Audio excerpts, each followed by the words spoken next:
Last week, 55-year-old Patrick Carlineo Jr. of Addison, New York, was arrested by federal authorities and charged with threatening to kill freshman Congresswoman Ilhan Omar of Minnesota.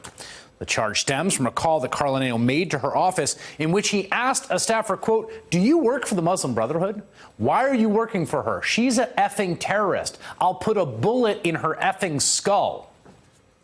Now, that arrest comes less than 2 months after Omar's name was found on the apparent hit list of Coast Guard Lieutenant Christopher Paul Hassan, who had amassed a stockpile of weapons and over 1,000 rounds of ammo. And both of those incidents are pretty important context for understanding just how despicable the cover of the New York Post is today, which shows a picture of the Twin Towers being hit on 9/11 with a headline featuring a quote from Omar. It reads, 9/11 was, quote, "some people did something," below the picture. The towers, it says, "here's your something."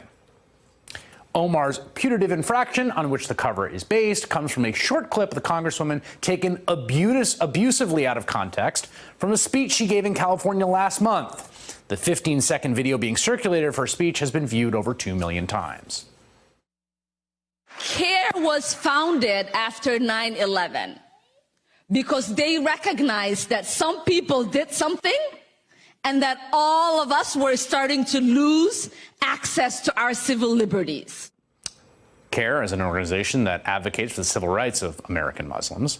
Now, the right has seized on the line, "some people did something," in reference to 9/11 to insinuate the Congresswoman is somehow sympathetic to terrorists. The point she was actually making in the speech was that the acts of 19 men who committed the atrocities on 9/11 should not be held against the billion Muslims who live around the world. It is a concept that has escaped many in the Republican Party, the conservative media, and certainly the president, who called for every last Muslim on the planet to be banned from entering the country writ large. But this latest round of attacks on Omar are clarifying because they show what the issue really is. The Congresswoman has now gone through several rounds of news cycles around controversial things she's said or tweeted. Some of them have resulted from statements she made that genuinely made people upset in good faith.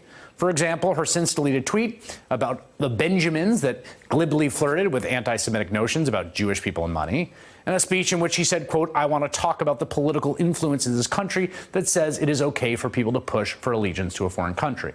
Omar apologized unequivocally.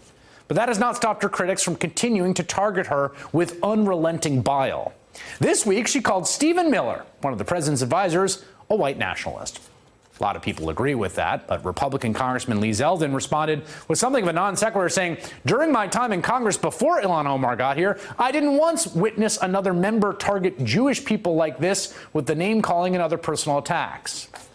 Throughout these controversies, one always had the sense that those leading the charge against Ilhan Omar were less upset about what she said than about who she is. For example, Jeanine Pirro, who had this to say. Omar wears a hijab, which according to the Quran 33:59 tells women to cover so they won't get molested. Is her adherence to this Islamic doctrine indicative of her adherence to Sharia law, which in itself is antithetical to the United States Constitution? And now, here's the latest round from Fox and Friends. CARE was founded after 9/11 because they recognized that some people did something and that all of us were starting to lose access to our civil liberties. Yeah, some people did something, like an unprovoked attack, killing people in the Pentagon, thousands in the Pentagon, and the Flight 93, as well as in the World Trade Center. Really? There's so few people did something? You have to wonder if she's an American first.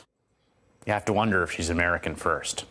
Now, if nothing else, it's usefully clarifying when the bigots who hate Ilhan Omar because she's a Muslim woman in Congress wearing a hijab out themselves as they have.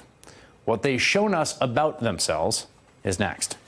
Hey there, I'm Chris Hayes from MSNBC. Thanks for watching MSNBC on YouTube. If you want to keep up to date with the videos we're putting out, you can click subscribe just below me or click over on this list to see lots of other great videos.